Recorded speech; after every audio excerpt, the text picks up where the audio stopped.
warahmatullahi wabarakatuh. Perkenalkan, nama saya Salsa Bilardi dari kelompok 1. Saya akan menjelaskan bab 1 mengenai hakikat dan karakteristik tulisan. Pertama-tama saya akan menjelaskan mengenai hakikat menulis.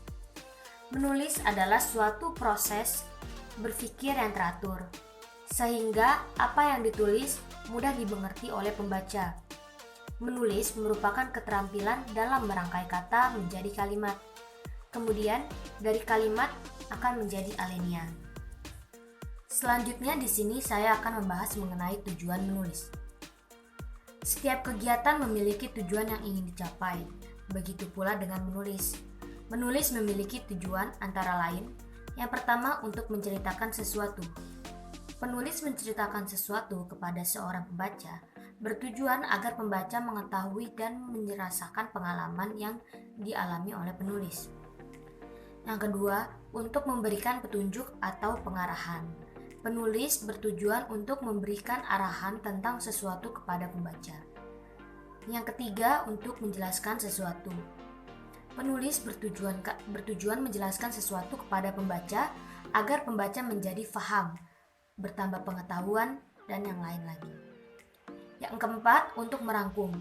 Membuat rangkuman suatu tulisan sehingga menjadi lebih singkat, tetapi ide pokoknya tidak akan hilang.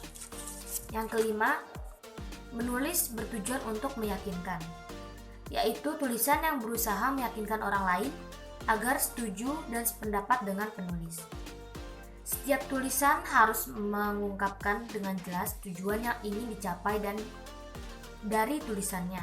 Hal ini sangat penting agar tulisan tidak keluar dari batasan karangan. Tujuan penulis itu akan menjaga keutuhan dari penulis. Fungsi menulis. Fungsi utama dalam menulis adalah sebagai alat komunikasi secara tidak langsung. Dalam prosesnya terjadi dengan cara memainkan daya nalar dan proses berpikir, menggali pengetahuan dan pengalaman yang dimiliki oleh penulis, sehingga akan membentuk suatu kebiasaan yang sangat bermanfaat bagi diri sendiri maupun orang lain. Karakteristik dalam menulis. Karakteristik menulis merupakan sifat khas yang dimiliki suatu karangan yang bertujuan menggambarkan suatu bentuk penulisan yang memiliki kaidah tersendiri, juga membedakan jenis dan isi dalam penulisan. Jadi tadi kita udah simak bareng-bareng ya, apa itu hakikat menulis, tujuan menulis, fungsi menulis. Lalu bagaimana sih caranya agar kita bisa menulis yang baik dan benar? Hal apa aja yang harus kita perhatikan dalam menulis? Jadi menulis itu ada aspek-aspeknya. Aspek penting yang harus diperhatikan dalam menulis yaitu ada 3. Yang pertama itu kajian strukturnya. Yang kedua ada komponen dan substansinya. Yang ketiga ada sikap penulisnya. Yang pertama itu ada struktur kajian. Kenapa sih dibilang struktur kajian? Jadi struktur kajian.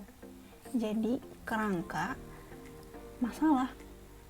Yaitu pasti ada inti, ada awal, dan ada akhir. Kalau kita udah punya inti, kalau kita udah punya awal dan akhir, yang harus kita perhatikan adalah komponen dan substansi. Komponen dan substansi ini mirip-mirip dengan kajian struktur. Bedanya adalah dia memiliki tambahan yaitu daftar pustaka. Jadi di komponen dan substansi ini punya inti, punya awal, punya akhir, dan punya daftar pustaka. Terus yang harus sangat-sangat diperhatikan dari tulisan adalah sikap kita sebagai penulis. Yang harus paling diperhatikan adalah sikap kita sebagai penulis. Gimana? Harus objektif. Kita harus objektif. Maksudnya gimana? Harus berdasarkan data yang sesungguhnya. Lalu gaya bahasa yang digunakan oleh penulis adalah impersonal, bukan intrapersonal, yaitu bukan pribadi. Gak ada ya, gak ada di tulisan ilmiah, karya tulis ilmiah yang menggunakan sudut pandang orang pertama, aku. Gak ada. Saya Zakia Aziza, Perwakilan dari kelompok 1 mengucapkan terima kasih banyak telah menonton video ini. Terima kasih. Wassalamualaikum warahmatullahi wabarakatuh.